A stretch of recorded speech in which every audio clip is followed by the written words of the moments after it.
So when I was about 15 years old, I had a really good friend named Natalie Friend. Her last name was Friend, which is ironic. But she was about 30 years older than I was, and she was my downstairs neighbor. We had an apartment downstairs in our house, so I would always go to visit her and just hang out with her. She had a really cool personality. She was so sweet, so light, so heavenly. Heavenly is the best word to describe Natalie because I'm from a family of non-Christians, and she was really the first Christian lady that I've ever met. And so she just like radiated God's presence and God's love, which I didn't know at the time, but I don't know, I just loved it. I loved being around it. So I would pretty much just go downstairs and just absorb God's love and God's energy. And so Natalie had a hobby. She loved taking pictures. So she wasn't a photographer by any means, but she just had a really good talent of turning something, just anything, into something really cool and beautiful and artistic. So, I mean, she can take a picture of like a pencil on a desk, and with the right lighting and the right angle and filter, it would just look super cool and artistic. And so one day I came downstairs and she was super excited to show me her latest picture, which was, she told me, I have a picture of a weed that I need to show you. And so initially when I hear the word weed, like I don't really have any experience of like plants or flowers or anything outdoors. So initially when I thought of the word weed, I just think like something ugly and dead and something that sucks the life out of the things that you want to keep and the flowers that you want to nourish and show off. So I asked her, you have a picture of a weed? Okay. Come at me and show me how you managed to make this weed look pretty. So when I saw this picture of this weed, it was very beautiful. Like, if nobody had told me it was a weed, I would have thought it was a flower. I mean, it was red. It had really pretty petals. It looked beautiful. And so I asked her, I was like, Natalie, this is a weed? And she said, what she said was something I still think about and something that runs through my head from time to time. She told me, I think a weed is only a weed because nobody wants it. So that kind of like just struck me. She said, I think a weed is only a weed because nobody wants it. So she redefined this weed. She just took it and gave it her own definition. She turned it into the pride of her garden, which I've never seen anybody do, because at the time, I mean, I was a kid, so somebody tells me it's a weed, it's a weed, and I don't like it, because weeds are ugly, and they're unwanted, right? But she took this weed, and something that's unwanted and a nuisance to your garden, and she took it and she just made it the pride of her garden. And so Natalie just taught me so many things about God's love. She basically taught me, like, because I was going through a lot of difficulties as a child. I was having a lot of family problems, so Natalie just taught me a lot of things about God's love.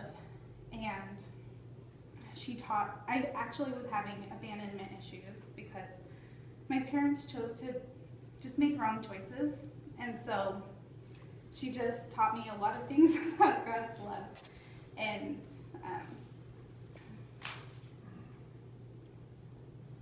she basically taught me that everybody is God's flower and nobody's unwanted.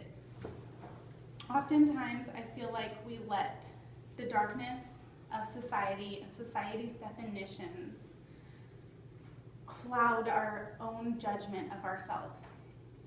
I feel like we forget that God has given his own name for us and his own definition for us.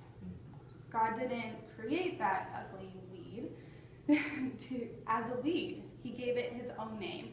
However, society is the one that defined it as a weed. And I feel like a lot of times we let society define us and who we are.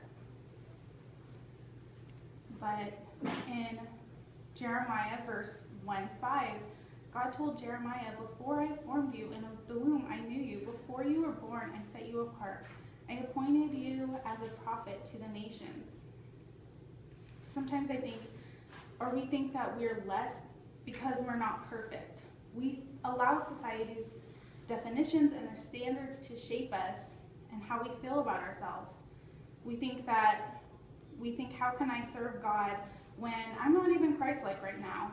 How can I serve God when I've done so many bad things? I used to think, if only these people knew my past and knew the things I did yesterday, they would never let me teach their kids. But after getting to know God, he showed me that he has his own purpose for me. So I'm not defined by my sins, and I'm not defined by my past. The truth is, if we're willing to open up to God and open up our hearts and allow him to take the darkness out of our lives and allow him to redeem us, he'll redefine us just like Natalie did to that flower. He does this so that we can continue to shine his light, so that we can continue to share the gospel. He tells us that we're the light, or in Matthew 5:13, he tells us, "You're the salt and you're the light of the world." If we allow our past and our doubts to dim our light and take away our salt, we simply cannot serve God. Excuse me. So today I'm going to read about a man who has spent much of his life outcasted by society. In Mark 5:1-20, we read about how God redeems a man and ultimately uses him to share the gospel to the Gentiles who otherwise would not have heard the gospel or about Jesus. So at this point, Jesus and his disciples had been performing healings in the temple. So many people were really excited about his miracles, and because he did things that no other man could do. However, the scribes and the Pharisees at the time were getting pretty upset for a few reasons. By performing healings in the temples, he was suggesting that there was disease.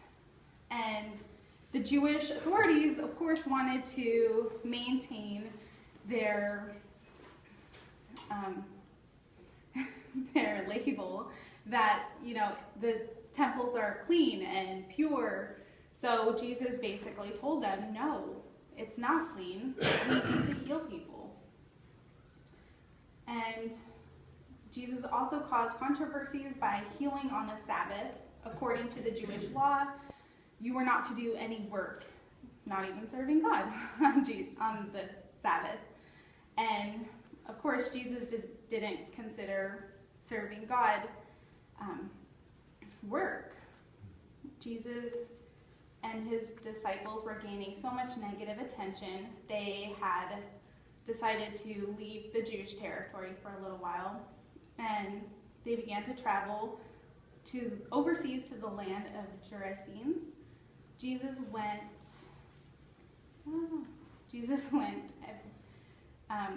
basically went against everything that a typical leader or Jewish leader at the time represented. So he went over to speak to the Gentiles, right, which is a no-no.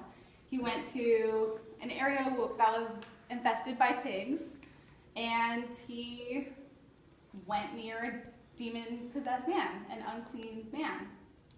So basically, we see Jesus breaking the rules and saying, I don't care. Everybody's God's people, and I'm going to share the gospel with them. So let's start with Mark 5:1-5. So I'm going to bounce back and forth a little bit.